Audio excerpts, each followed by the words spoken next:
Oh, am I a robot to you, chat? I don't know. Chat, let me know. But wrestling shirt of the day, Texas Death, and you know why? Because we're getting Texas Death. Boo, boo, boo. I'm Hangman so Mox. excited. My shirt today is my new Julia Hart shirt, which is like it's sick. the cool. Sorry. I got lip gloss in my hair. Cool. What's this weekend? What is this weekend? I don't know. It's slipping my mind. I don't know.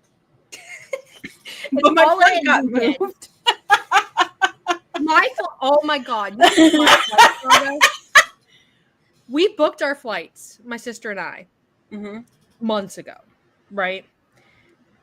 One of them got moved. Our flight home got moved like 2 weeks ago or something, which was really bad because we have to be home at a certain time on Sunday.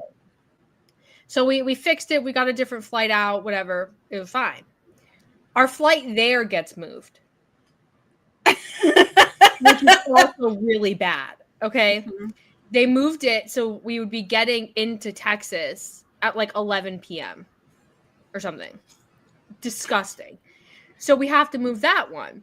The only problem is, like, we cancel, we get our refund, whatever. The problem now is all the flights are so expensive because we're so close to leaving. So we found a flight, but now we're getting to Texas like a full 8 hours earlier than we anticipated. Yeah. Well, like, so I got the email last night that they were like, hey, unfortunately, the flight we booked for you is full. That's not my fault. You booked the flight. We booked this months ago. Anyways, but they were like, here are some options. And all the options were like Wednesday. And I was like, oh, I can't leave Wednesday. I still have to work Thursday. Yeah. And then they were like, oh, but also you could also do Friday evening. And I was like, no. We're not wasting a full day. So I ended up ring, hello. And they said, hey, good news. We have a Thursday evening flight at 11:59. So I'm going to sleep on that plane. I'm taking something to sleep. Because there's no way that I'm going to survive Friday if I do not sleep. Yeah. Friday is like the full, and also listen to this. Friday is like the only day where there's time to do stuff. Right. Because tell me why doors open for All In at 11 a.m. 11 a.m. I saw that. I was like, wait a minute. Are they really for sure going to start at noon? Yes, apparently. So we're going to get brunch or something, I guess. And when's the tailgate? I don't even know. It's not tailgating now. It's just coffee and donuts. Listen, I'm into a good coffee and donut, right? I'm excited. I'm excited because I haven't been on like a full weekend like wrestling trip in a long time. Because I've been on trips, but they've always been work trips. I travel a lot for work. This is like a trip that's like for me and having a good time and doing what I want to do.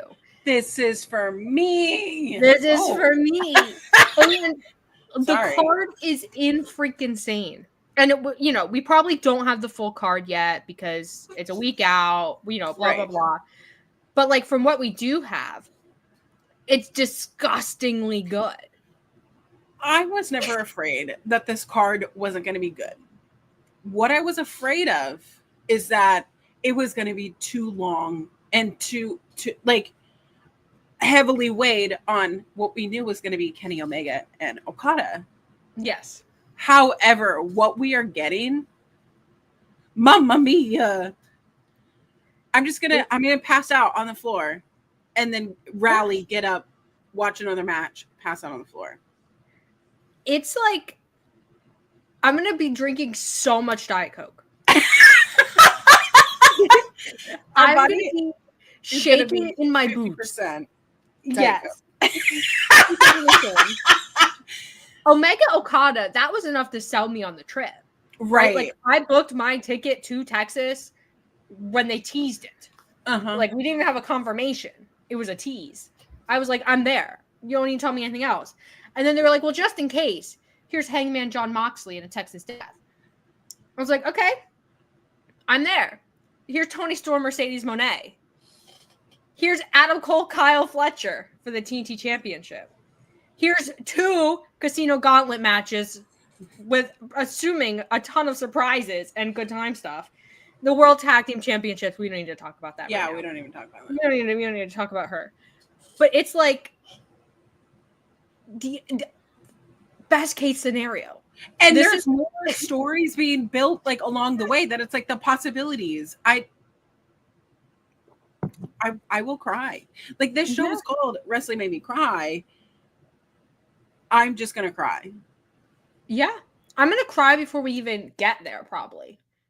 I'm gonna be like, I do like the morning of, I'm gonna wake up and it's just gonna be like, oh my god, today's the day where I'm gonna see Kenny Omega wrestle Kazuchika Okada in the US. I didn't have to go to Japan for it. And it's just like, do you know who is streaming in our spot next Sunday? Who? Who's streaming? What? Rob and Maggie. They announced on their show. They're streaming in our spot. They're streaming in our spot on Sunday. So we should probably, I don't know, infiltrate them. We should. Yeah, you guys should watch Rob and Maggie. I adore Rob and Maggie. So if you didn't know, we're going to be in Texas next week. There will not be a Wrestling Made Me Cry, but there will be plenty of things to a Rob and Maggie. We'll probably post some video content, so you're going to want to watch our social medias. Mine is a little bit more accessible than Kylie. That's okay. But I'm chronically offline. We love a locked and protected girly. But if you want to follow along, be sure, like, share, subscribe, go follow us on all social media. Today, if you want to be part of whatever and have your comment read, be sure to send us in a super chat, because we are still taking super chats to fund the possible tattoo excursion. Whoever loses this bet, I don't know. And also, you're not the only person who has brought it up to me about wanting to get tattoos this weekend. I told you there's like 6 tattoo shops just around the area. I think I'm just officially like the go-to if you want a tattoo on a trip and you don't want to go alone. I'm just the go-to now, because most of my tattoos I got on trips. So now that's just who I am.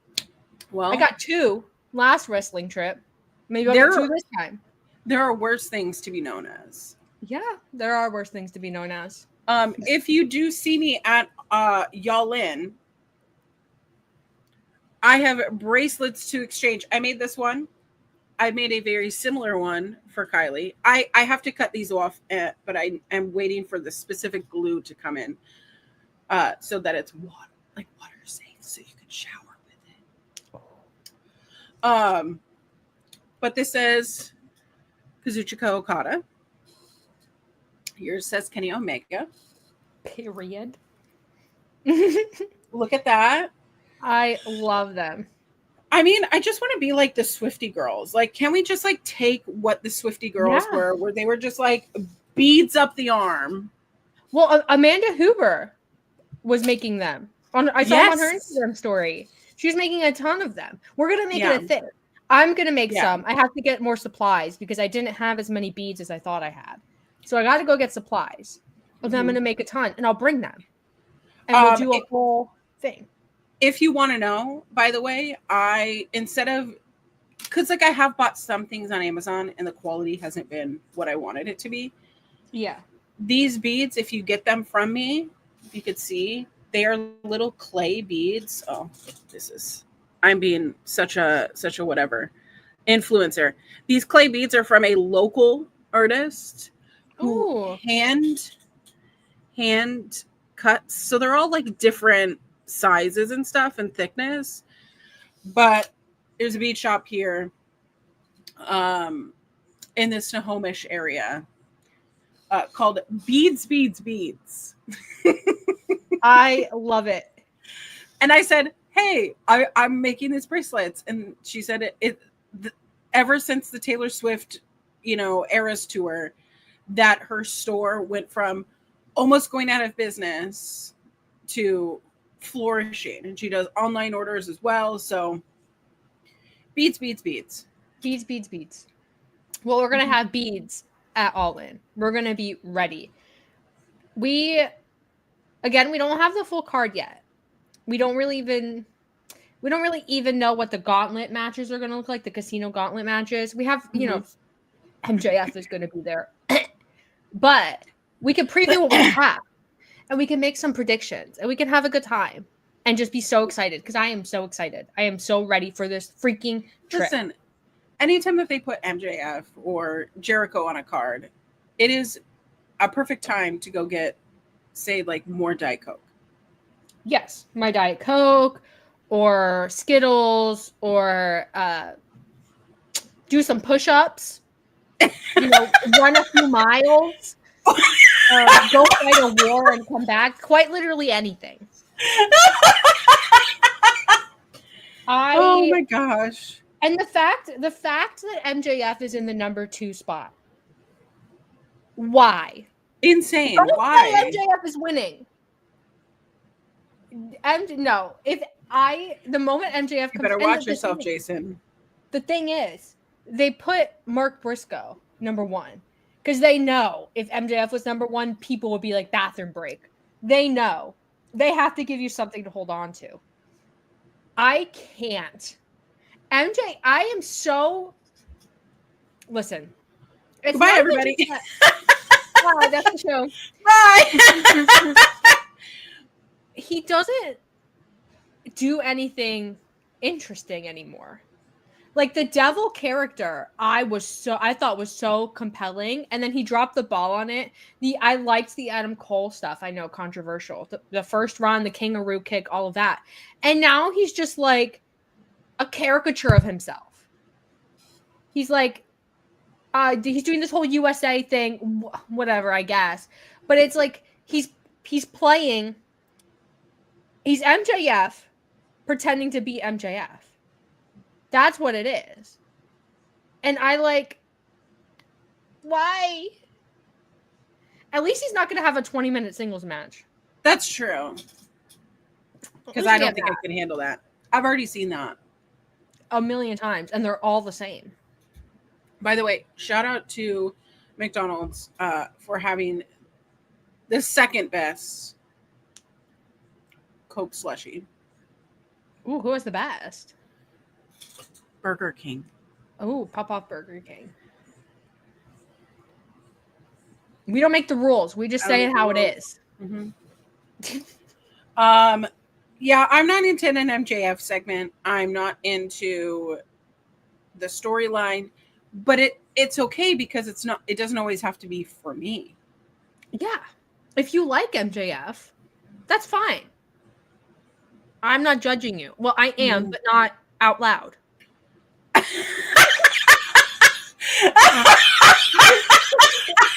That should be on a shirt. I'm not judging you. Well, not out loud. You can like him. It's okay. I will tune in for Mark Briscoe and Mystico and whoever else is going to be in this thing. I have to learn the song. Oh, I have to learn it so that we can all sing it together.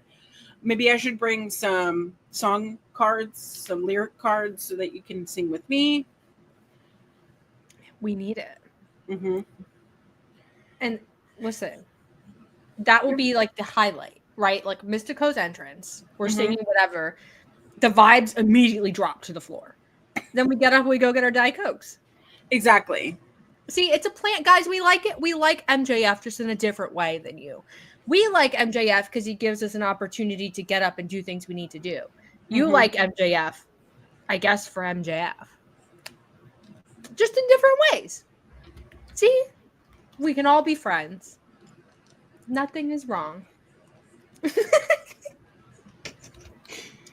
We also blink twice if you're yeah. But speaking of MJF, we have to get this tag match out of the way so that we can have time to talk about the things we actually care about. Yeah. MJF's little friends, the Hurt Syndicate, are defending their World Tag Team titles against Jet Speed and the Patriarchy in a little 3-way tag situation, which is going to be fun. You know, did you watch Collision last night? I didn't. I haven't watched it yet. Now I'm being judged. Bianca says Kylie is so judgy. It's great. Excuse me. I'm being judged. Where's the Collins is so judgy? I'm not. I have an unassuming auntie face that everybody loves. We're just going to be at All In, like complete, just like RBF. Just absolutely intimidating and mean looking. And everyone's going to be like, perfect. Oh. Yeah, exactly. It was Shelton Benjamin versus he's not Jet Knight. He is Kevin Knight versus Nick Wayne.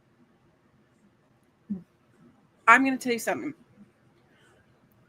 One of the first Nick Wayne matches I ever saw at Without a Cause, RAP, Everett, Washington, my heart, was Nick Wayne versus Kevin Knight.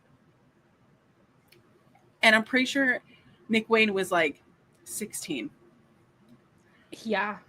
And it's like they've only gotten better, but like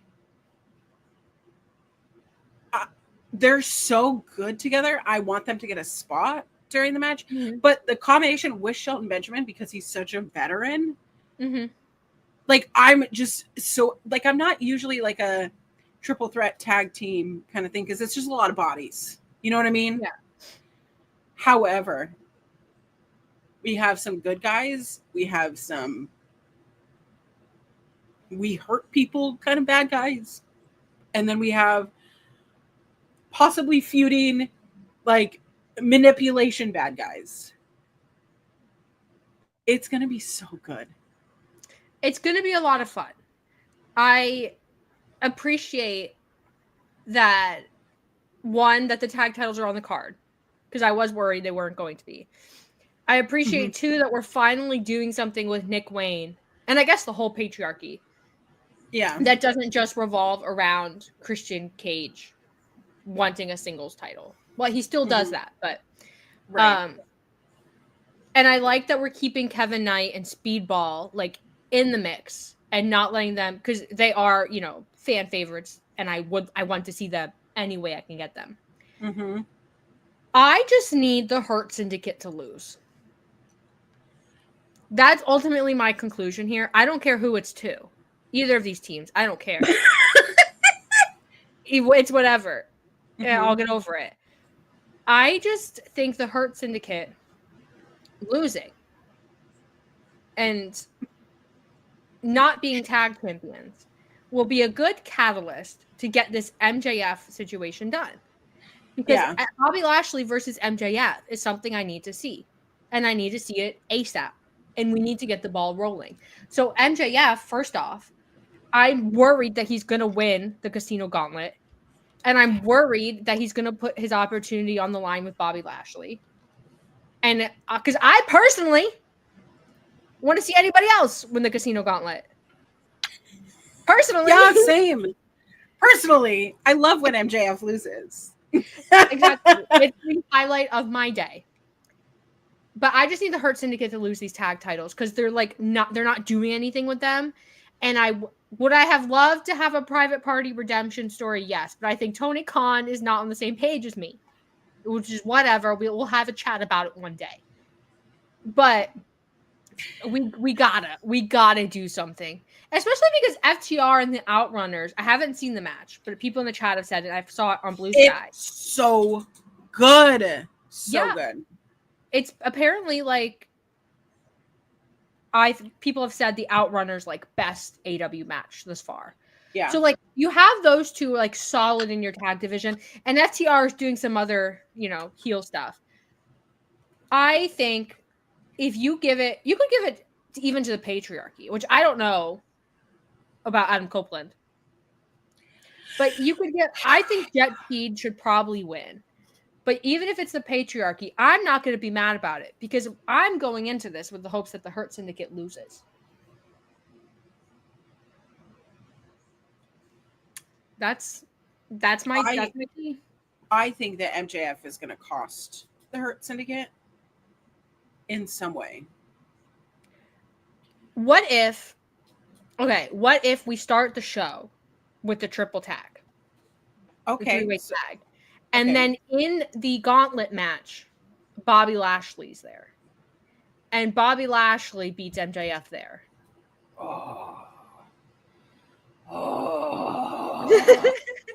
What if we layered the shenanigans? I just want to see Bobby Lashley spear the hell out of MJF. I know, I'm so ready for it. I'm ready. I'm ready. I just need it. Because you just know you're going to see his soul like leave his body. Like in the cartoons. Yeah. I've paid my money. Let it be here. Yeah. I bought my ticket, Tony. Yeah. Give me what I want. Or else. Or else I won't buy any more. Or else I'll keep watching it and keep making a weekly podcast about it. Okay. You know what? It's okay because we know it's coming. We know it's coming eventually. Eventually. It could be 2 years from now, but we'll get there. If there's one thing I know about AEW, is they're going to give MJF the story he wants at any cost. Boo! Boo.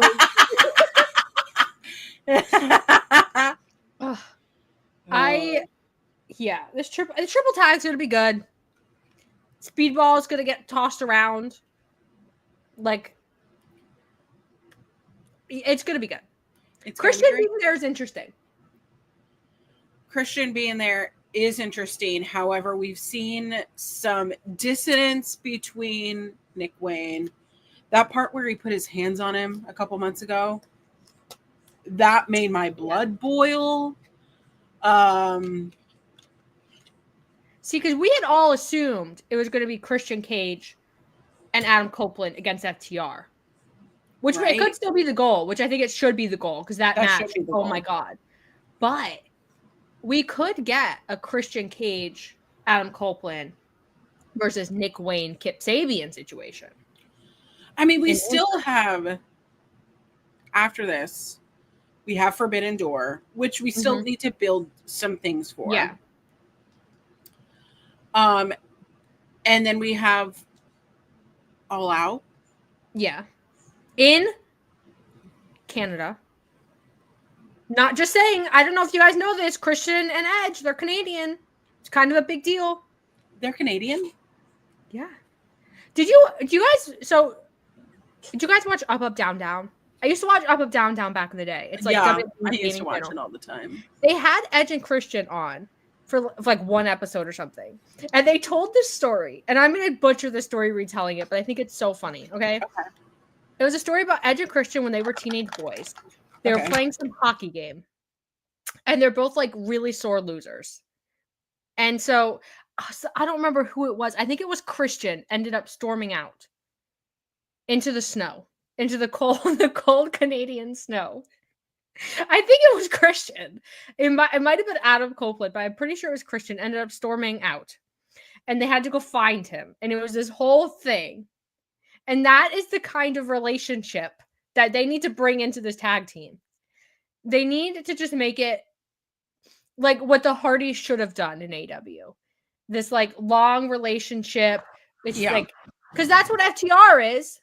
That's their story. That's what we need to build for. I absolutely agree. I don't know when Copeland will be back. Mr. Cope Mr. Cope. It would be hilarious if he returned at a match that I was every show we've previewed since he went out, we've just been like, oh, maybe this is a show Adam Copeland comes back. Maybe this is a show Adam Copeland comes back. Maybe he comes back. But he's been seen in like certain appearances. He's gone to games, like hockey games when they were doing hockey things. So it's not like he's not around. He's not in public. It's not like he's in hiding or, in a deathbed somewhere. Like he exists. He's real. Yeah. When are you gonna come? We'll get there. Come for us. But take that back. I mean, come to the show for us. Be in the show. Come back. Yeah. Yeah, for us. And only us. For us. Hold up.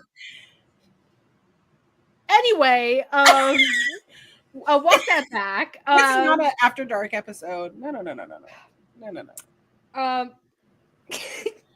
about this TNT title match? Oh yeah. So last night, if you didn't know, they had this like weird segment, and I was like, how do we get, because the vision was Kyle Fletcher, right? Yes. But like, why did Daniel Garcia have to get involved? I don't know. They had to get involved to have a pretty decent main event. Daniel Garcia versus Kyle Fletcher for the opportunity for the TNT title. Mm-hmm. Was an all right match. I just want to know, what is the bump on the side of Kyle Fletcher's head? Why has he got a gooser? I don't know. You remember when Adam Cole back in the ROH days, he had one on his head? He had a gooser for a long time. Yeah. Maybe it's just that same thing. But I don't know. Daniel Garcia isn't hitting, it's not hitting like he used to. Yeah. And I don't know where the magic went. Maybe once he ended his feud with Wheeler Yuta? ? Is that was a thing? Yeah.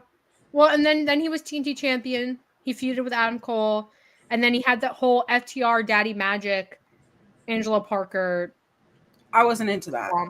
No. So I think that they need to rekindle the magic somewhere. Go back to the drawing board with him. Yeah. Because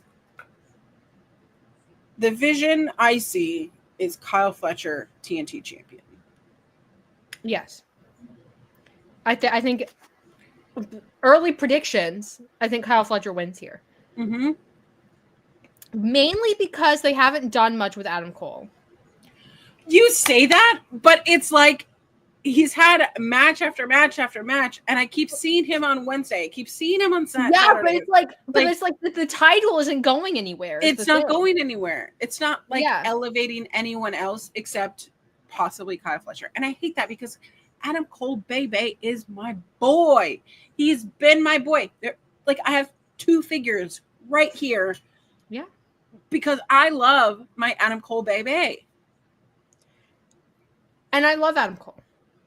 I feel like he would be better served if you're going to put him in a faction, doing faction things like trios titles things, or tag titles things, or whatever.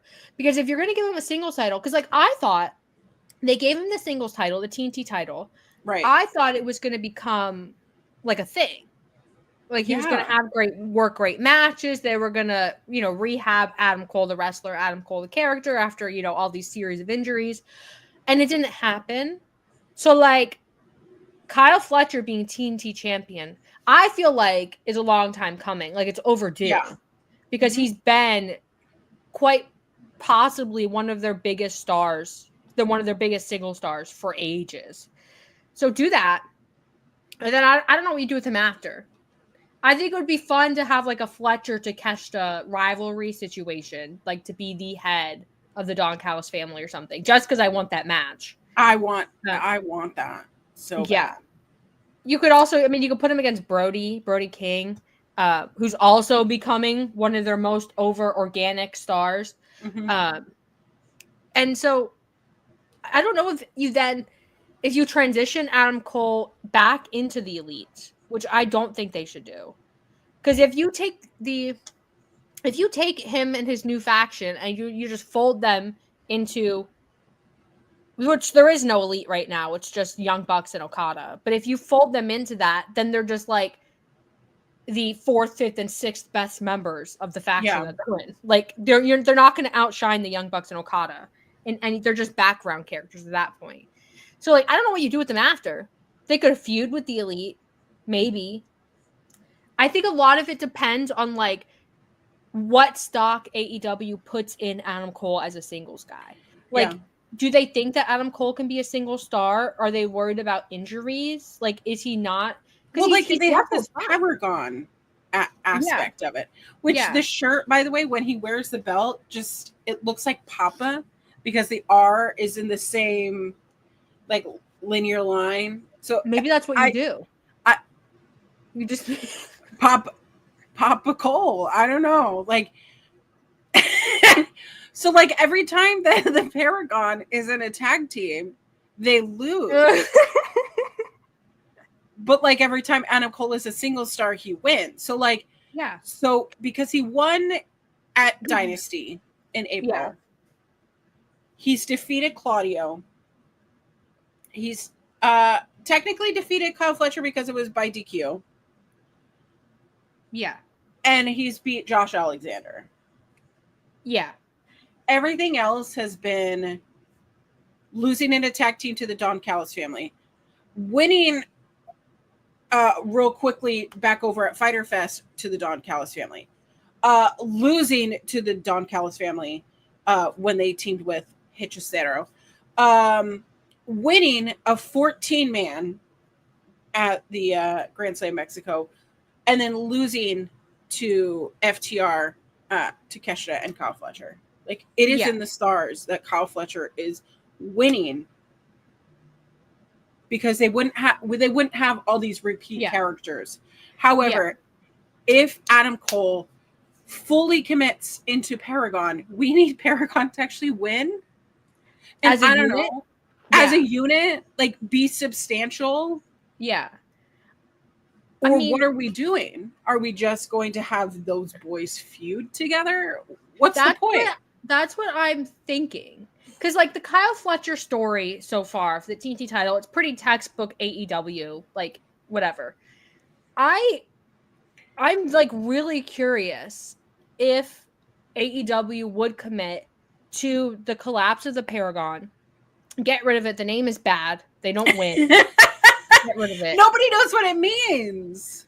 Nobody knows what it means. And they could have done so many different things. It sounds like a shape. It's not a shape. It means like the excellent exalted ones. Like, but just say that. Yeah. And so I'm curious if they're going to spin into an Adam Cole, Kyle O'Reilly thing. Because if you have the Paragon and they're not winning anything, and you constantly want me to believe that they're a threat to anybody, you have to position them like they're jobbers and stop positioning them like they're mid-card stars. Because that's what they're doing. Because AEW has a lot of jobbers, which I hate the term jobbers because I think it's, nasty and mean. But they have them. And they are. Correct. Because they're there all the time and you never see them unless they're there. Mm-hmm. But they're talking about the Paragon and putting the Paragon in stories like they're mid-card, upper mid-card stars. So, if you're not going to have the Paragon win stuff, if the Paragon is just a vehicle for Adam Cole to get to be TNT champion and have this Don Callis feud, because Don Callis, if there's one, there's 50, apparently. They're like distant cousins rolling up now. Then you gotta figure it out. Because if Adam Cole loses the title, which I think I'm pretty sure he is, it's got to be the end of the Paragon in some way, shape, or form. Because they're not going to give them the trios titles, and if they are in trios contention, okay, they're not winning. It's Samoa Joe. You're telling me. See, that's a team that has come together by a smorgasbord of things. Hook is out, come in, Will Hobbs, like all. And now Hook is mad. Get out. Do you know that his girlfriend is on Next Gen NY, which is a Peacock reality show? I did not know that was a show. So if you didn't know, by the way, you can wow your friends with this knowledge. Next Gen NY is a reality show on Peacock that is like the kids of somebody who's famous living in New York City. The show is not for a 30-something-year-old. The show is like, oh, my dog is upset. So it's like Gia Giudice or whatever. Her mom is on the Real Housewives of New Jersey. You know, people like that. Like, so it's people who have been in the reality space or they are famous. Like one girl is a music producer's kid, so they're dealing with the pressures of their parents and like all the things. Hook's girlfriend is somehow like friends with all of them, and she comes through the screen wearing boxers that say Hook on them, and I go, wait a minute, what? Wait a minute, huh? And then she goes, yeah, my boyfriend is in this match and blah, blah, blah, blah. He's AEW star, Hook. And I'm like, I don't like when my reality show watching everything comes back to AEW. But now like he's like been like not like featured on the show, but like there's been a segment. So I'm like, is that what he was filming? Because I heard that he was like away filming. Yeah. I thought it was gonna be for a movie. And if it's for a reality show. Well, he's mad at Samoa Joe. He's mad at Samoa Joe, but he's on Peacock. Well, all I know is Hook being mad at Hook Samoa Joe. I'd be excited for the match. I can't lie. Whatever. Oh, that would be a fantastic match. Yeah. Don't get me wrong. I just feel like Hook has no reason to be mad. And so I don't understand why he's mad. Yeah. They're like, oh, guys, Hook is injured. Dang, the team is a man down. Of course they're going to bring somebody else in. Right. And so then Hook's now upset about it. Get out. Stop being a brat. You did it to yourself, first of all. Second of all, you should be glad that your team was able to find someone and still win. The kids these days. They don't know what it's like to play as a team. They know nothing about teamwork. I say that Hook and I are like quite literally the same generation. But still. And so I don't know why he's mad. So like if the trios titles, if they do a Paragon thing or an Elite thing, or I don't know who's left. Hurt Syndicate, I guess, is technically a trio. Death Riders, they're still kicking. They got trios. All I know is that whoever beats Samoa Joe, AEW cannot drop the ball. Because, like, Samoa Joe is just over. He, like, anytime Samoa Joe is there, it's like the king has arrived. The crowd, like, goes nuts for him. Even when he's gone for months, he comes back, and it's like he never left. And so... yeah. And I'm worried that they're going to be like, oh, we have the trios titles. Yeah, Joe is cool, but like we need to do something with these guys, give them the trios titles. And then we're back to the days where like nothing happens on the trio side. We're already and nothing. SP3 in the chat just confirmed that Hook is also recovering from a concussion. He recently confirmed in an interview on The Observer. So why is he mad? Listen, why is he mad? Have you ever had a concussion? Well, concussions are scary. I've had a couple, and they're really scary. So I personally feel like wrestlers, they get a concussion, they should be out for like a long, long time. Yeah, that's just how I feel. So like I'm Hook the person recovering from the concussion and needing his time and like slowly building this feud with Samoa Joe. I'm here for it. But they need to give me a storyline reason why Hook is mad apart from he's jealous of Hobbs. Listen, if it's between me and Hobbs, I'm going, Choose Hobbs. Oh. You're standing on business. What's that Justin Bieber thing that's going viral right now? Is it not clocking to you that I'm standing on business? He's going through a mental health episode, and we are just watching it. I'm like not on social media, so sometimes I tune in and I see that. Like that was the first thing I see, and I'm like, what a wild thing to just see upon. I miss friends and I miss a lot of stuff. Yeah, and so it's just like surprise. SP3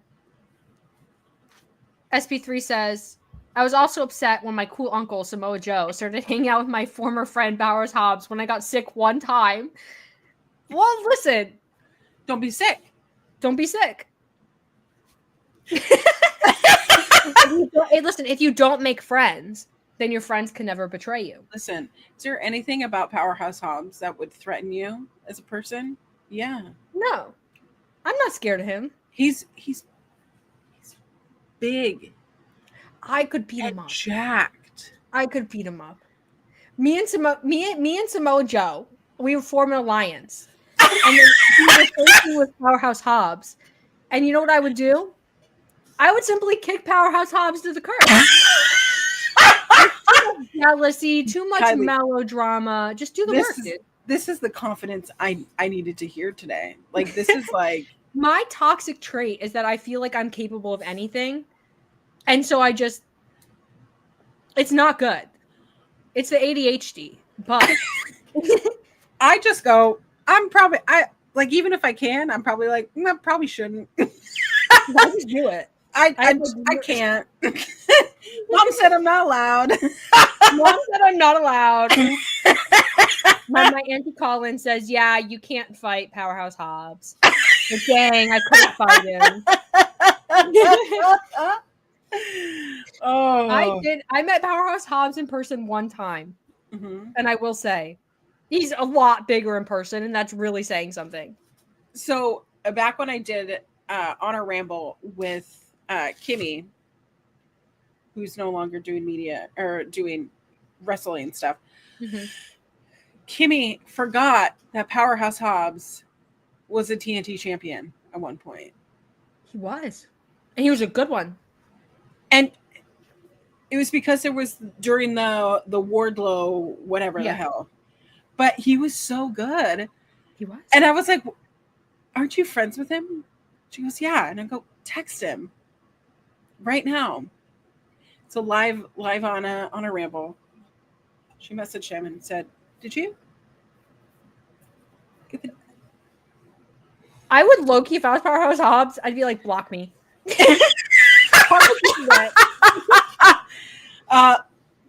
Lose my number. Lose my number. Wait, he's a wide man too. Yeah. He's obviously jacked, but he like, you know, like a tile floor. Like you take up like 2 tiles. Powerhouse Hobbs takes up like 17. He's big and he's tall. And so listen. Some would say I would also take up 17 tiles, but you know. No, Powerhouse Hobbs is abnormal in a good way. I'm not body shaming him. He's very jacked. Listen. He's the boss. If he says Hook, get out, Hook needs to get out. That's all I'm saying. Hook, you don't stand a chance. That's all I'm saying.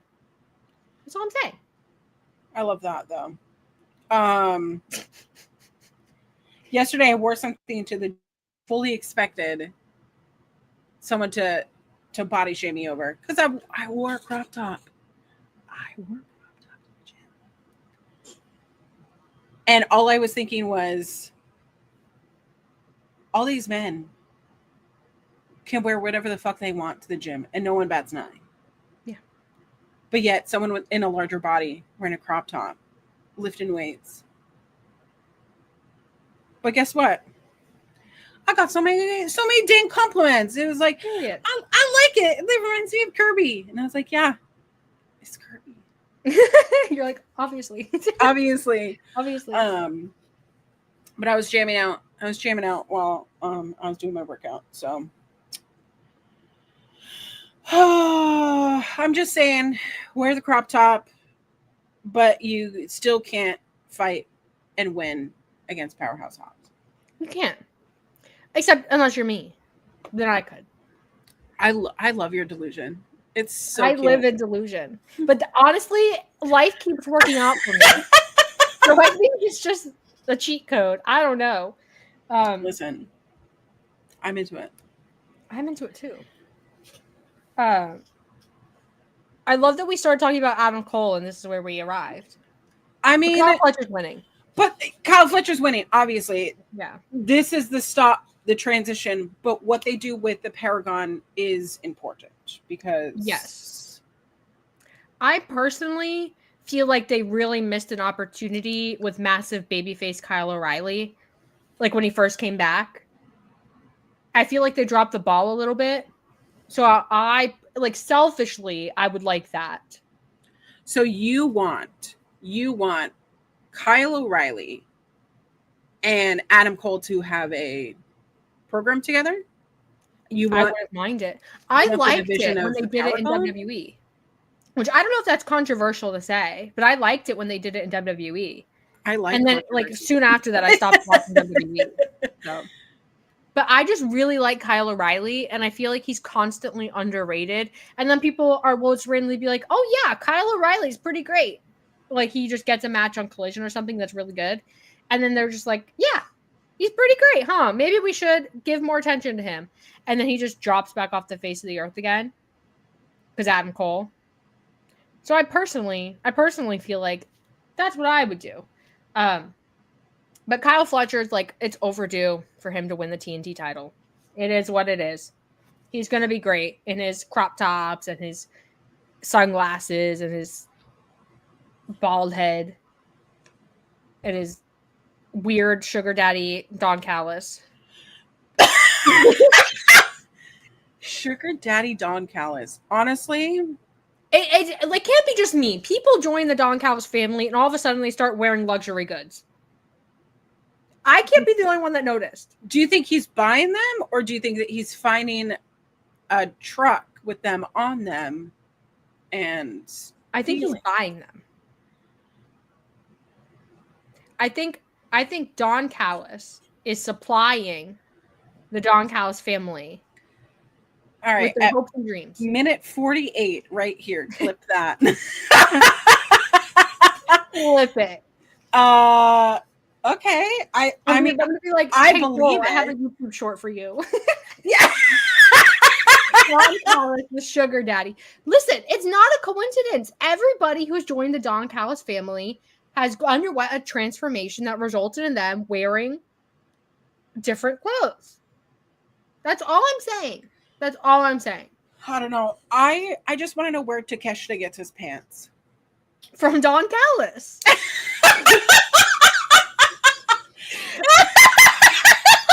Where can I buy them? Because he has like the drop crotch like samurai pants. I need them. Well, Don Callis, let us know, bud. Yeah, Don Callis, I've never said a bad thing about you. Never.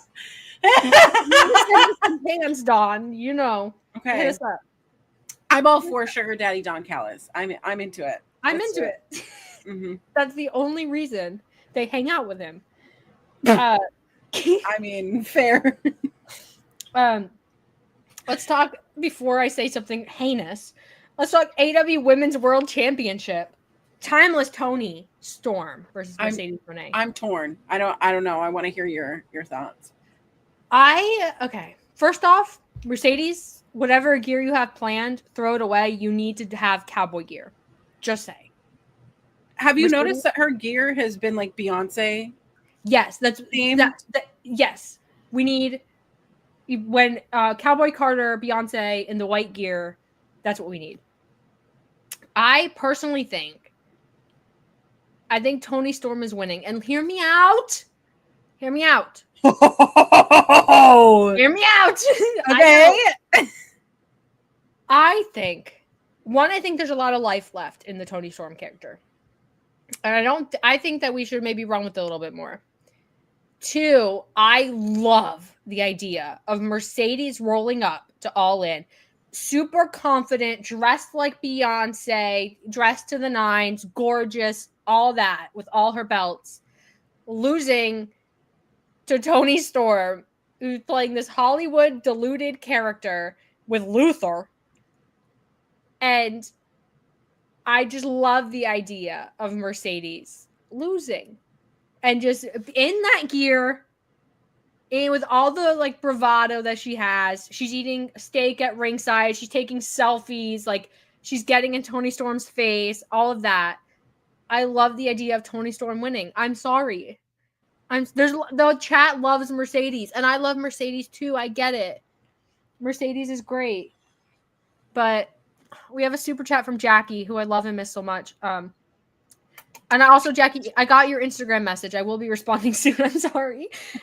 She says, I'm late to the party, but I'm here to say hi. I love y'all, and I wish I was seeing y'all in Texas. I wish you were in Texas. Next time. Next time I'm up in your neck of the woods, we'll go to a show together. But thank you so much for the super chat. Anyway, I love the idea, because every time Mercedes loses, she like cries about it. Like physically, she cries about it. She like rolls around in the ring and she cries. Right. Imagine Toni wins. She's doing her Tawny thing, her little gimmick, whatever, all elegant and beautiful. And then in the corner, you can just see a glimpse of Mercedes Moné rolling around crying. It'd be great. You guys telling me that it would not be great? I'm not telling you it won't be great. I just don't think that that's going to happen. Why? Okay, so I'm gonna tell you my thoughts. Okay, so we have Mercedes getting Rev Pro belts, right? Both of them. She's the undisputed Rev Pro champion. Okay, she now has the CMLL belt, right? So now she has that belt. It is to potentially elevate CMLL, but we'll see. She did drop her New Japan belt. Still has the TBS. She has other belts. Shoot, now my brain goes blank. But she has like 5 belts. So there's belts on belts on belts. Why would you have the belt collector go up against Toni in such a way with a women's casino gauntlet match that whoever wins gets a future AEW Women's Championship? Mm-hmm.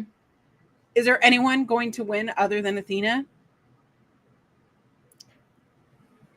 I don't know. Maybe. But here's my thought process. I think it would be hilarious if Mercedes is winning all these belts around the world, winning. She's so confident she's going to beat Toni. She beat Athena, all this stuff. I think it would be hilarious that if the AEW Women's World title she doesn't get on her first try. And listen, I think Mercedes Athena is something they're going to do for the TBS, for, I don't know, they'll get back to it eventually, because they have to, because they didn't do it here because they're stupid. But I think Mercedes not being able to get the AEW Women's World title, I think it elevates the title instead of it's just another piece that she has. It's like, oh, this is a big one. Toni Storm is a big fish. I think it's good, like, in that regard. And 2, I think there's more to be gained from humbling Mercedes and getting some kind of evolution there, instead of just letting her steamroll. She's always going to have a guaranteed win when she has the title, because she has all the titles. Like, she has to lose them eventually. And I don't know how these other promotions are going to go about that, because, my God. But she has to lose the TBS eventually. And sure. But that's not going to happen now. I think it would be a big misstep to have your only 2 women's belts on one person. But, like, what if Athena challenges her right then and there? Like, at All In? Yeah. Why not? 10 seconds. 1, 2, 3. I don't know. Is that allowed? Is it like a money, guys? Is it like a Money in the Bank situation? Why can't it? I don't remember. All I know is Christian had the briefcase and it sucked. I don't remember. Okay. Don't get me off track, SP3. We are not talking about Love Island here right now. Okay, but this is a correct opinion. I'm going to tell you something. Love Island UK. See, this is what happens. This is what happens. You get me off topic. SP3, I'm blaming you. Final thoughts on this. Love Island UK, there are less repercussions in the UK for being messy on reality TV. You can be as messy as you want. You can be crash out hard. Like, they are unafraid to be messy. In the US, they have to go into this knowing this could impact the probability of me getting like campaigns and online, influencer status. So I don't think that people in the US are as authentic of who they are, where they don't care. They are who they are. And those are the best characters who do not care. However, this season of Love Island USA, the women, all of those women, all of those bombshells, all of the Casa Amor women, I would die for, because they are so beautiful. The men,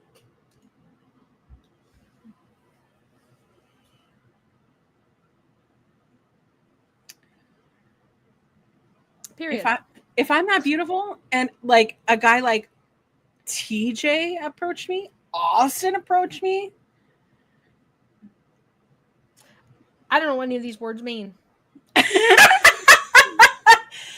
all I'm saying, I love watching UK because it's so messy.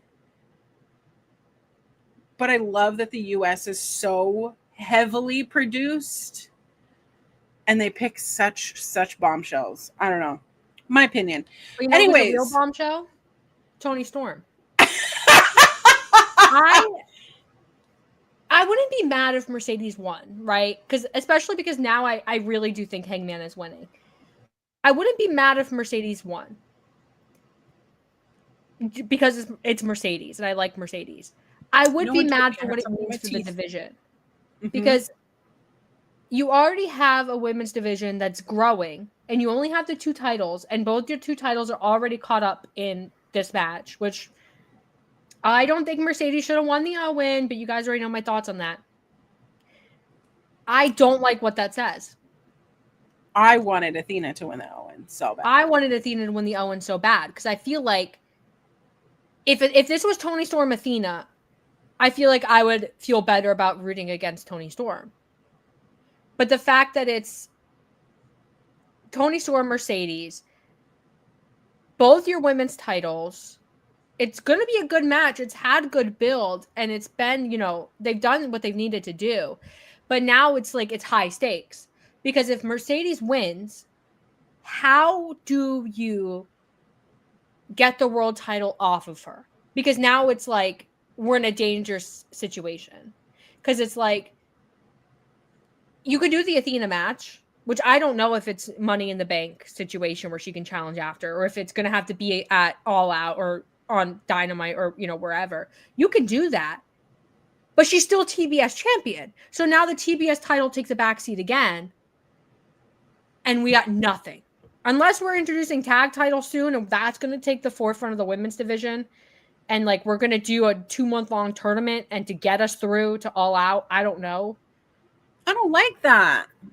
But they're going to have to. Because Forbidden Door, that will build itself, right? Because Forbidden Door is not a throwaway pay-per-view, but it's like everything is for funsies. And there are some matches with significant stakes, like titles and stuff, but it's mostly like dream match, have fun, good times. Mm-hmm. But AEW needs to think All Out.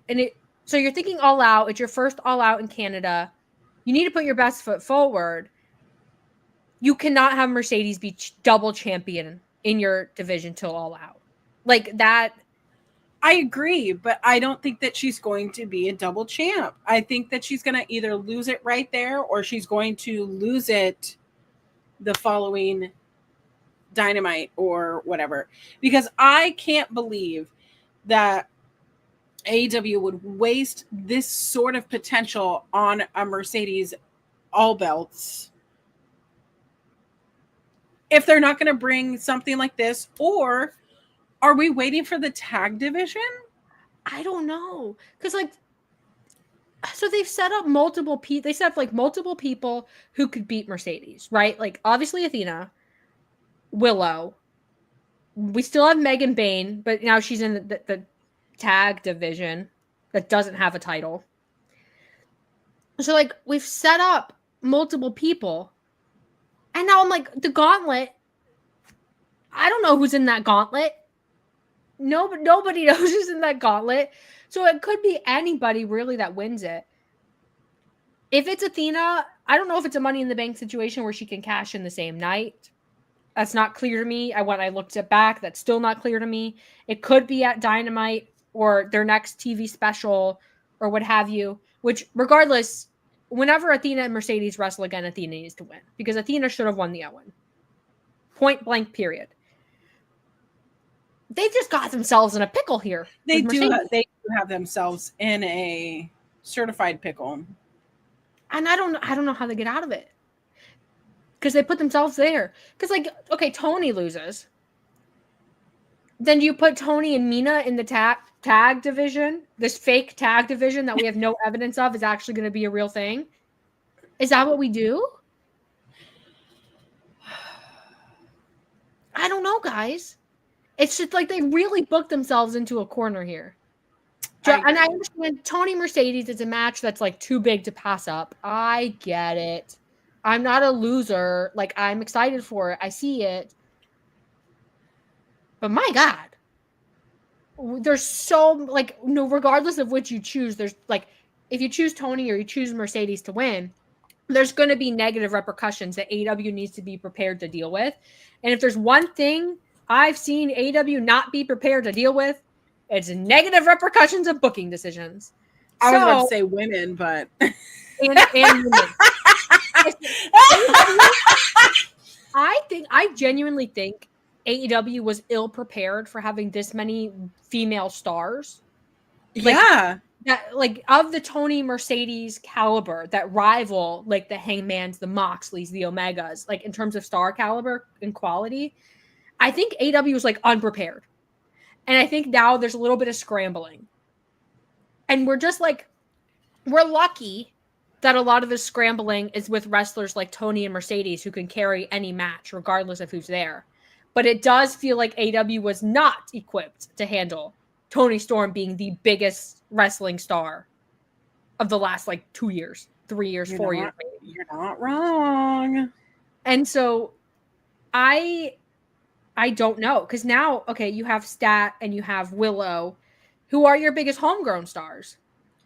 Right. Do you use Tony and Mercedes to elevate them? Do you use the people you've just brought in, your Mina and your Megan, or you're returning Penelope Ford and Anna Jay and Ty Mello? There's a lot of moving parts in the women's division right now, and they need to pick. Like, if they're going to do a tag division, which it feels like they are, because they've been slowly like feeding these tag teams. Yeah. I personally, and we said this last time, I personally feel like they should have already announced it so that we know. And we can like be more informed about our judgment of the women's division, knowing that this is something that's actually real life going to happen. I mean, they showed us the ugly Kenny Omega Okada Intercontinental National title. Oh my God, we haven't even started talking about that. I know. We have like the two biggest matches of the night coming up. But if they can announce it at All In, but they need to announce it on the 0 hour. Because if you're going to book Mercedes to win, your audience is going to take it better knowing that all these other people aren't being left out in the rain with a double champ. That's all I'm saying. I'm not going to be mad if Mercedes wins. I'm not. Because I like Mercedes. I think Mercedes is really talented and has done amazing things for AEW. I just feel like all these promotions have given Mercedes their belts, and now AEW is giving her both. And it's like, and then what? She already lost the one. Spiral. When is the spiral happening? Because she lost the title and then just won some more. When are we getting it? Tony Khan, let me know. Signed, sincerely, Kylie from Wrestling Made Me Cry. Smiley face.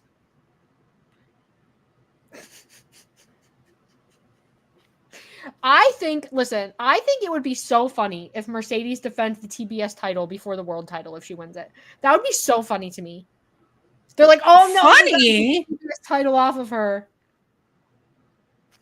Well, see, Mike says it's the Kenny story all over again. The Kenny story was handled much better because Kenny was the belt collector, but he had stories in TNA and he had matches in TNA, which some of them are with people who will not be named. Okay, but the fact that we didn't know that he was also like wrestling injured, insane. On the verge of death. Yeah, I don't know.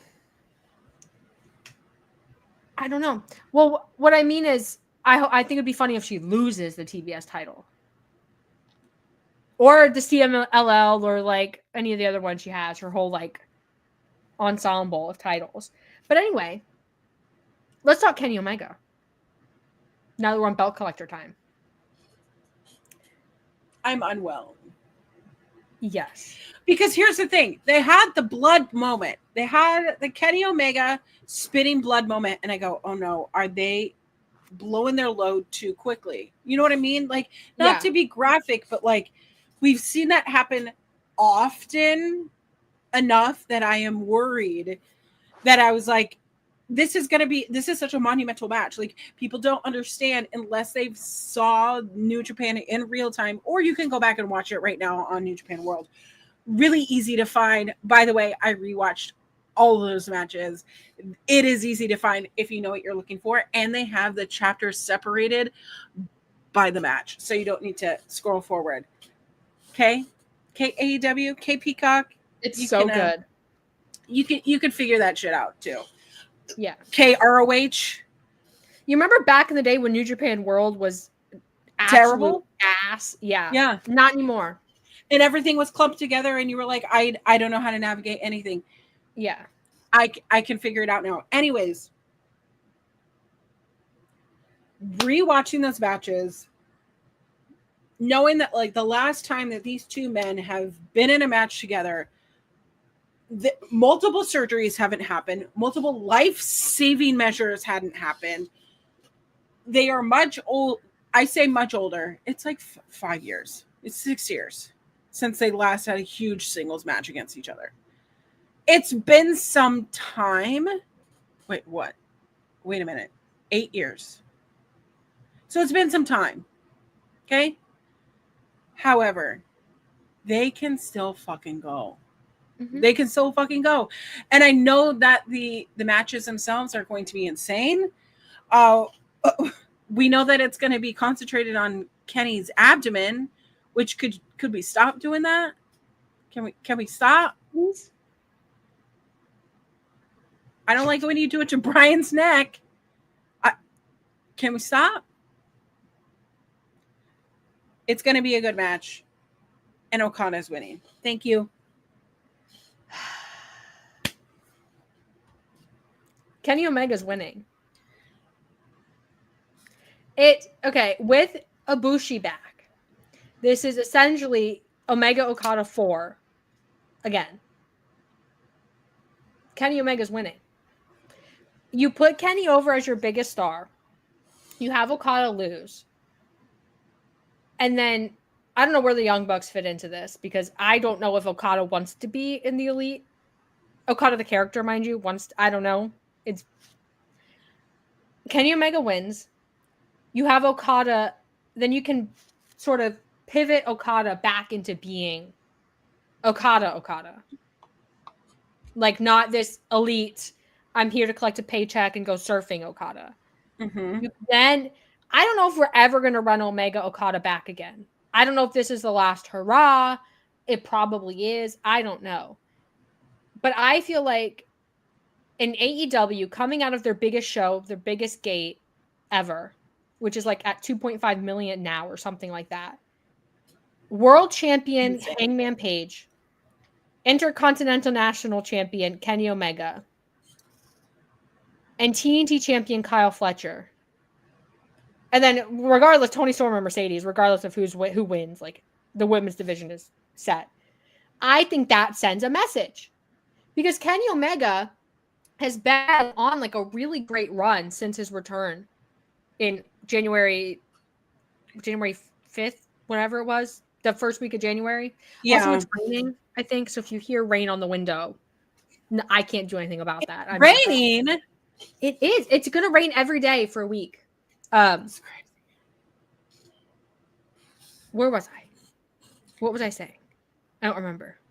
Oh, I think it, and then you can have Okada, like, I don't know what you do with him after that. Okada versus Kyle Fletcher for the TNT Championship would be great. You could give him to Hangman, have that be Hangman's first title defense, and that would be great. I'm like talking as though Hangman is winning because I think Hangman is winning. Yeah. But I think Kenny Omega having a big babyface win and embrace with Ibushi, I think that's like, I don't know. I feel like this show, I feel like you need to have as many baby faces win as possible. And I know it's not possible all the time, but there are heels in AEW that you could have win and it'll be fine. Like Kyle Fletcher. But I just feel like, I don't know. I think it's too good to pass up because the iconic, I don't know what the Young Bucks are doing. I don't know if they're going to interfere in this match. I don't know. Because they have a match too. I don't know. But I just feel like Okada winning doesn't have as much oomph as Kenny Omega winning. I completely disagree. I think we need further momentum for Okada.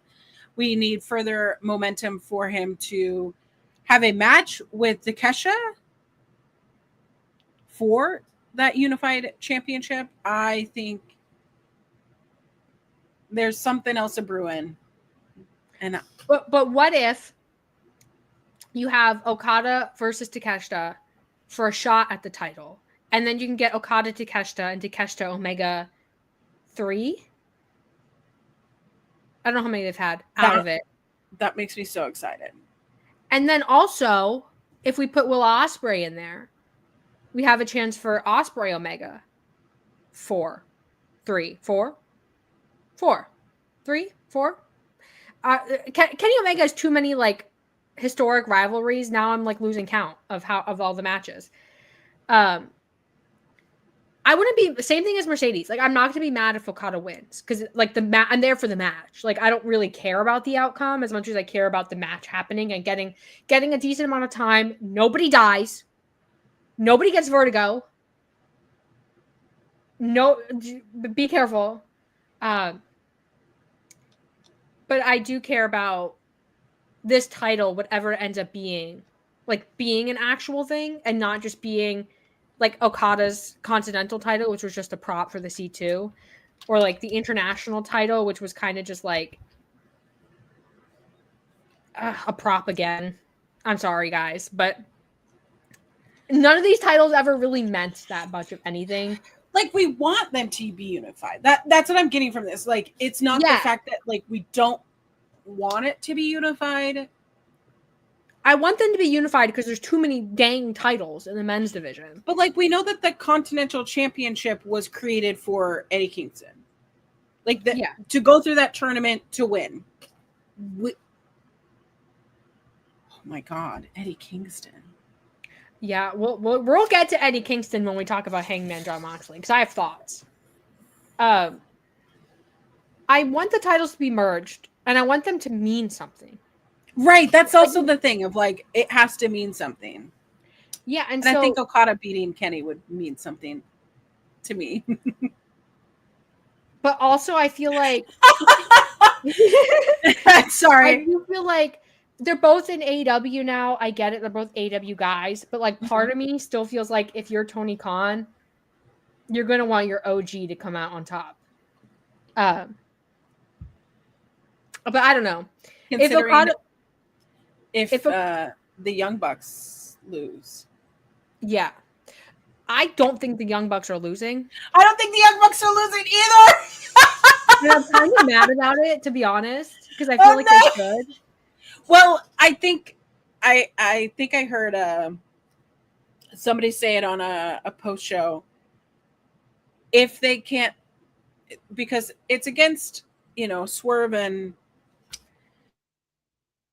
if they lose, they can't go for the title belts for a whole year. Yeah. Where's All In next year, y'all? It's in London, baby. So have Will Ospreay challenge for the main title, whoever that is, and he wins in the UK. That's what this is for. It's for Swerve and Hangman, 80 million. Like, it's for. Yeah. I don't know what they're doing with the Young Bucks. Like, they're EVPs, they're founding fathers. Swerve and Ospreay are like the guys, though. Like, they are like they are the division. Well, Hangman as well, but so like, right. I'm assuming the Young Bucks are going to win, but I'm mad about it. This is one where I do care about the outcome, and I'm mad about it. Because I also Swerve and Ospreay, they're not really like a tag team. Like, it's just kind of a thing where they've had this weird relationship with Hangman, and they're, guys around the same age who have similar mental health struggles. I get it. I just feel like, I feel like the Young Bucks should start losing, and losing a lot. Like, all the time. That's what I just think. But I think Omega Okada, I think the Young Bucks might be a part of the match. I think if the Young Bucks win, Okada loses.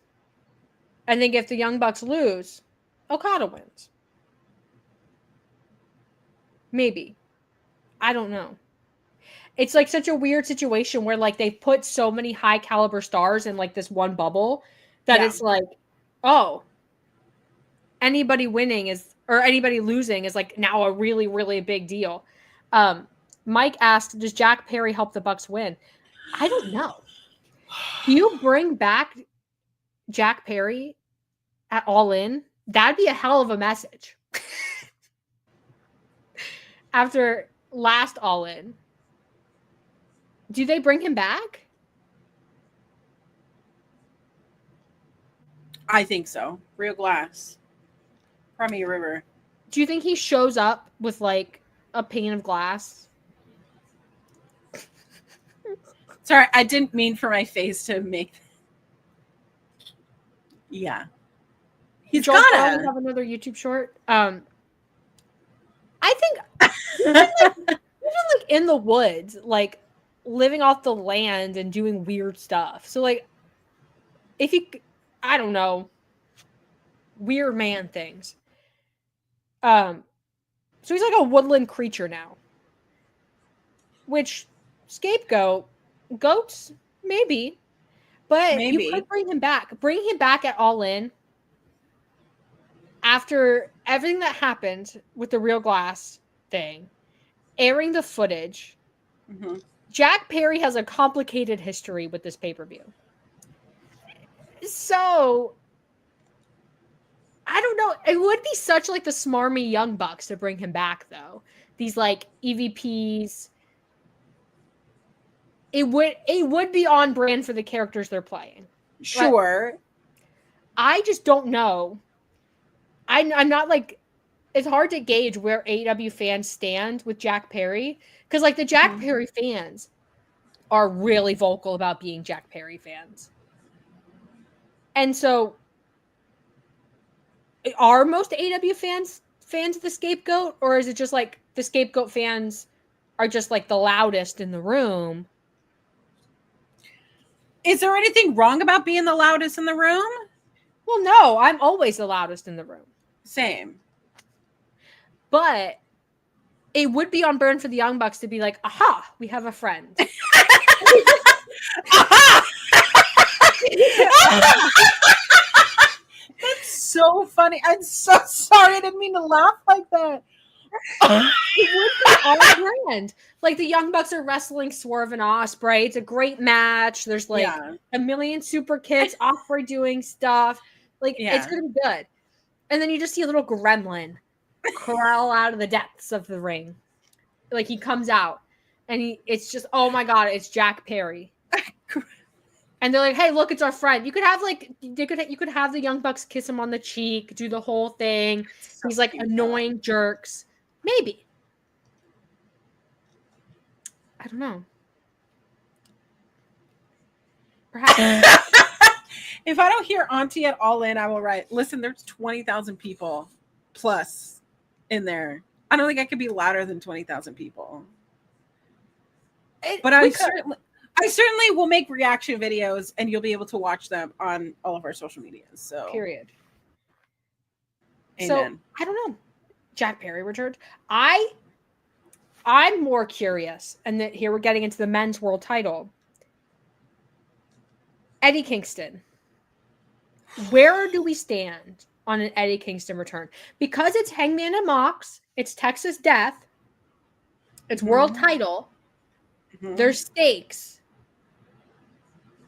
Is this where we see the return of Eddie Kingston? I will cry. I will cry. What do we think realistically? Like, one, I think this is a multi-parter. Does Eddie Kingston return, which is a yes or a no? And two, does Eddie Kingston return to assist Moxley or to put down Moxley? Here's the thing. No one's been able to keep down Moxley. With how many characters he has, Marina, Claudio, even Wheeler Yuta, I think Eddie could stop him. I think a returning Bryan Danielson could stop him. I think there are enough people who go, you know what? Enough is enough. We need to stop this bad guy. Yeah. We got to take him out. I think there's enough of that. My curiosity lies in if Hangman wins and we get the moment of Hangman being crowned, do we sacrifice the feel good of that to have a Moxley beatdown situation? Or does this happen in the match and we somehow have Moxley recover enough so Hangman beating him looks like a big deal? Oh. Because then we're in like a weird, like, sticky situation. Because if Danielson comes back, which I want Danielson to come back and put Moxley's head in a bag and we reenact the suffocation, I want that. So put his head in a bag. Do we sacrifice the feel-good Hangman moment to suffocate Jon Moxley? Or do we suffocate Jon Moxley early in the match and have him somehow recover enough? Or do we have Danielson suffocate everybody else in the Death Riders and Moxley gets out unscathed somehow? Maybe a returning Eddie Kingston. And then we also still... Hangman has to win at this point, right? They have Hangman out here doing 50-11 interviews. You're not wrong, because he's been... Oh, am I frozen? Or is Auntie frozen? Who is frozen? Oh, no, don't freeze me. After I'm like, frozen? I can think of like 3... No, I was frozen. Okay. I think I was frozen. Okay. But seriously, I've seen, well, our friend of the channel, Miss Haley, got to interview him for Vice. I don't think I could behave. No. This is why they don't have me interviewing people. No. I'd be asking them inappropriate questions. Like, how does your caboose fit in them jeans? Period. I respect. I also, Darby Allin, I feel like, is a non-factor at this point. I feel like if Darby Allin was going to be a factor, we would have gotten more of like a. Robert Dinkins says, Hangman needs to win, or I will shave my entire body. Bet? You want to bet, Robert? We can make a bet. Hangman wins? Bet. I think Darby Allin's a non-factor. I think he would have been more of a factor by now. Whatever. I don't care. I think Hangman has to win. Because like I said, he's doing 50-11 interviews. He's talking in character in these interviews, but some out of character stuff. I feel like it's a missed opportunity to not just be like, surprise, new world champion Hangman Page, the cowboy in Texas. In Texas. And so, but then you also have all these moving parts. You have the Death Riders, you have Ospreay, you have Swerve. People are going to expect an Eddie Kingston. They expected it last time. Danielson, who we know is out and about lurking. We know that's happening. And then you also like somewhat have the moving parts of the Elite. So it's like Jon Moxley also has other friends. He's proven that he will work with other people to get what he wants. So it's like, I don't know. All I know, I don't even care if the ending sucks. I don't care if it's the most overbooked nonsense AEW has ever put together. Hangman has to win. I think you should have Danielson show up. In his back pocket, he's got a Walmart bag with 4 other Walmart bags in it. And he just starts pulling out the Walmart bags to start suffocating people. Like, he just pops out of the shadows, and he's got Claudio, right? And he just keeps, like, pulling them out. He gets everybody. He gets Gabe Kidd. He gets Claudio. He gets Yuta. He gets Marina. Everybody's dead. Hangman beats Mox. That's how I think.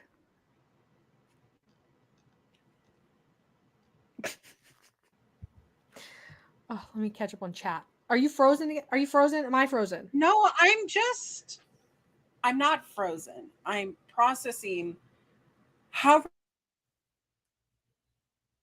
Oh, now I think you're frozen. Am I frozen? What is happening? I think the energy of Hangman, talking about Hangman beating Mox, is too much for YouTube.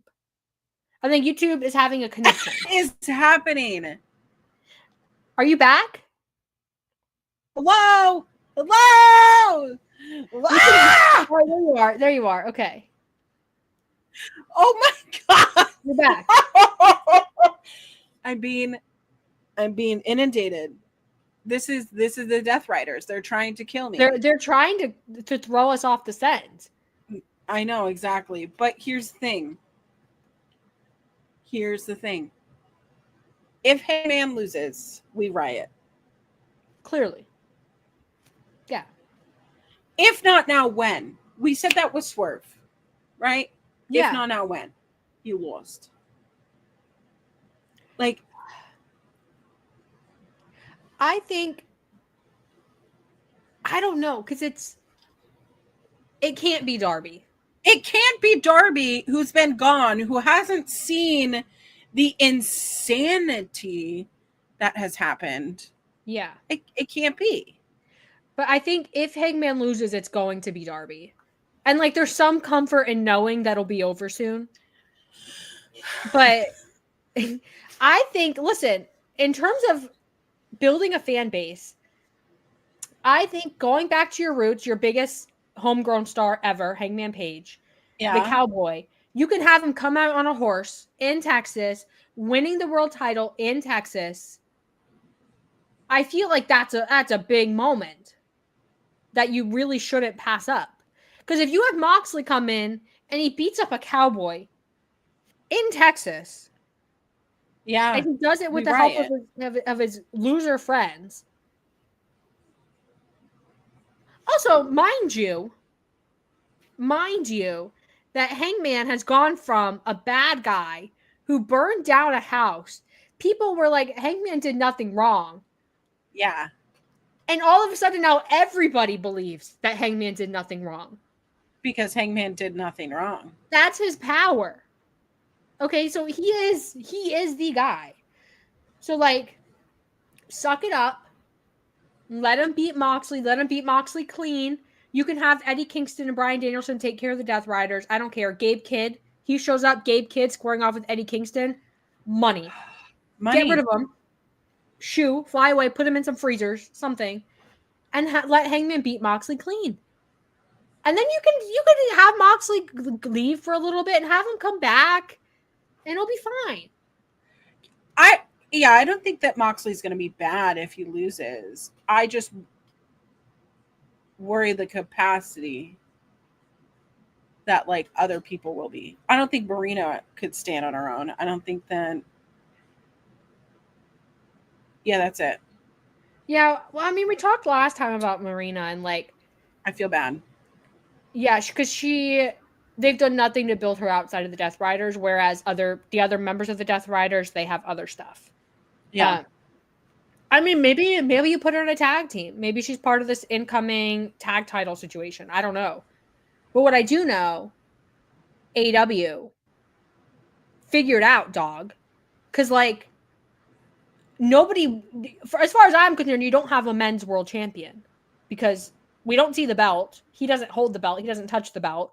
And all he does is ramble and rave about how much everybody sucks, right?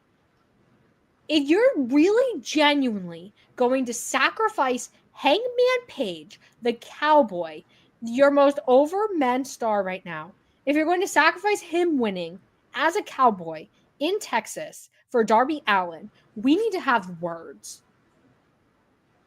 Words. Because there is nothing Darby Allin can do that'll be as good as cowboy shit Hangman Page winning in Texas. In your biggest gate, your biggest show in the US. Yeah. Your biggest show in terms of like impact ever. If you sacrifice that for Darby Allin, I fear you do not understand your fan base at all.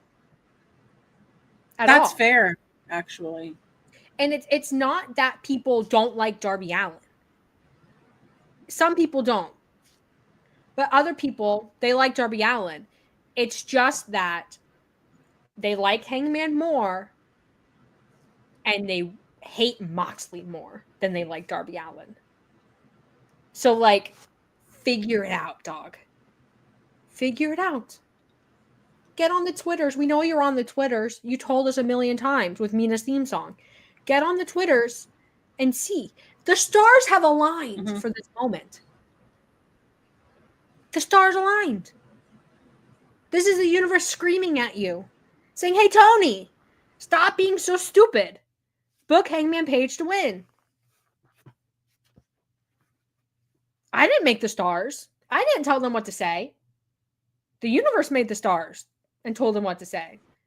All I'm saying is I'm reading the stars, Tony. And the stars are not predicting a Darby Allin win. Period. Sincerely, Kylie. Cry, smiley face. I'm into it. I know I was frozen for it, but I heard every bit of it. I think that there's a storm coming in over here because probably. That's usually the only time I lose connection with fiber. Darby and Sting are getting involved. I don't care if they get involved. I just think. I think anybody. I don't care how messy and bad this match is. I only care about Hangman winning. So Darby does have a story with Mox, but you could do the Darby Mox story without the world title. Some other time. Yeah. Yeah. You could do that without the world title. You could send out next week on Dynamite. You could send out Moxley to cut a promo about how he was robbed, how everything's shenanigans and cheating, nobody's a real wrestler, and then have Darby come out. And you could build a feud on that. You don't need the world title. Sincerely, Kylie from Wrestling Made Me Cry, smiley face. Period. If Darby returns, and if the rumors are true that Sting will be in town, I mean, he is going to be in town because he's going to be at Starrcast. But if they get involved, there will be me screaming. Screaming at the top of my lungs. No! Yes. But, like, can we just give Hangers a clean win here? Yes. And, like, just imagine closing the show, because I'm assuming this is going to close the show. Imagine closing the show, and you have Hangman and Swerve and Ospreay and Sting and Darby, and everybody celebrating, and then you cut to the Death Riders, like, littered down a hallway. They're all dead with bags on their heads. It would be great. Would love it. Everybody just get murders. Everybody just get murders. We hurt people. No, we murder people. We murder people.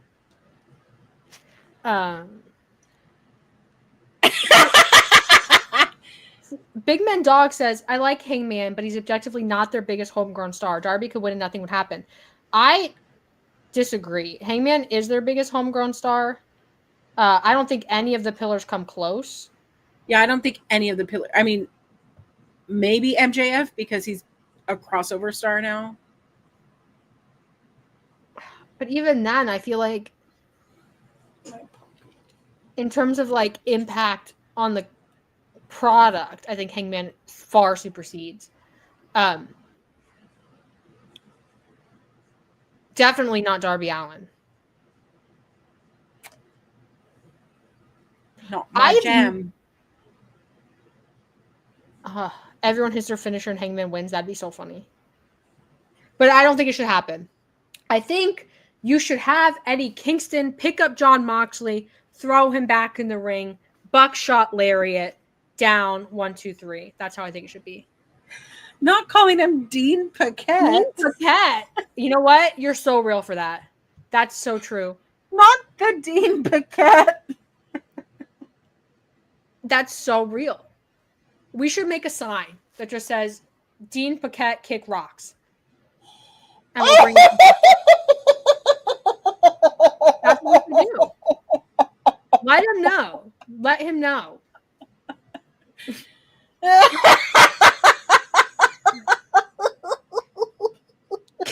Sorry. That is truly taking me out. Dean Paquette.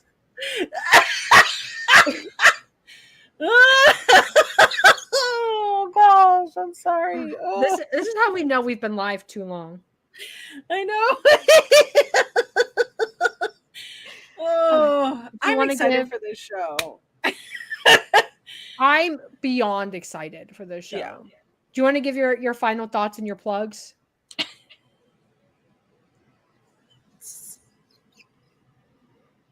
Okay. Sorry. It's so funny. It's so funny to me. Final thoughts is that I have not been this excited for a wrestling show in quite some time. Probably since All Out 2021. I've been to multiple AEW wrestling shows. I've been to, Wrestle Dream and all the things, but I'm just so excited to spend some quality time. I've had a rough couple goes here the last couple weeks. But I'm just so ready to be around my friends, be around my work colleagues, and celebrate how great wrestling is. Right? Period. Also, I don't think it's a coincidence that the finale of Love Island USA is the following day, and that is when my flight is supposed to be at. So everyone's gonna know who wins Love Island, and I'm gonna be up in the air. But it's fine. It's fine. It's fine. Oh, it's fine. It's fine. You'll live. But if you want to follow all the content that I'm going to be making while we're in All In, doing all the things, follow me _queer auntie everywhere there is a social media. Always happy to talk about the show with you because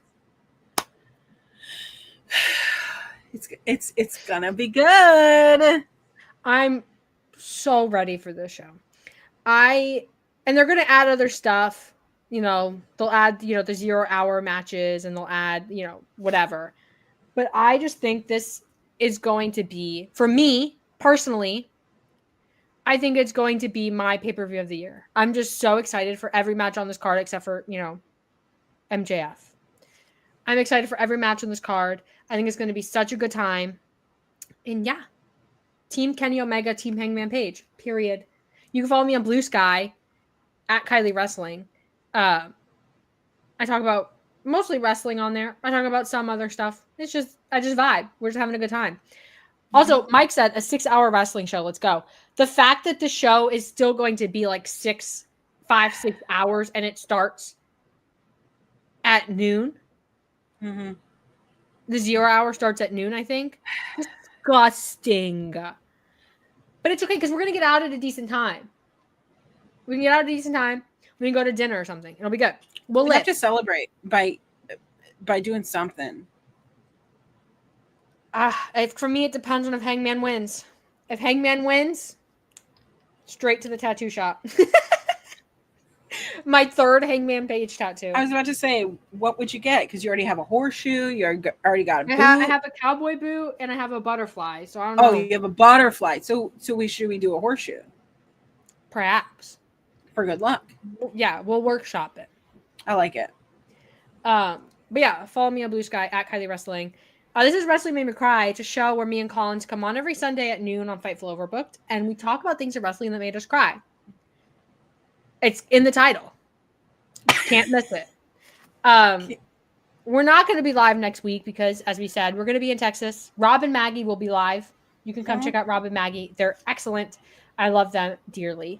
So check that out. But other than that, we're normally live noon-ish Eastern. Fightful Overbooked. This is Fightful Overbooked. It's a channel that has 1,000,001 different types of shows, wrestling and non-wrestling. So yeah, just go check. You guys know how to use YouTube. You don't need me to tell you, but go check out the playlist tab. Go look, find what you like. If you're watching this after we go live, I need you to do 3 things for me. I need you to like, and I need you to comment below 1, Omega or Okada, and 2, Hangman or John Moxley. Okay.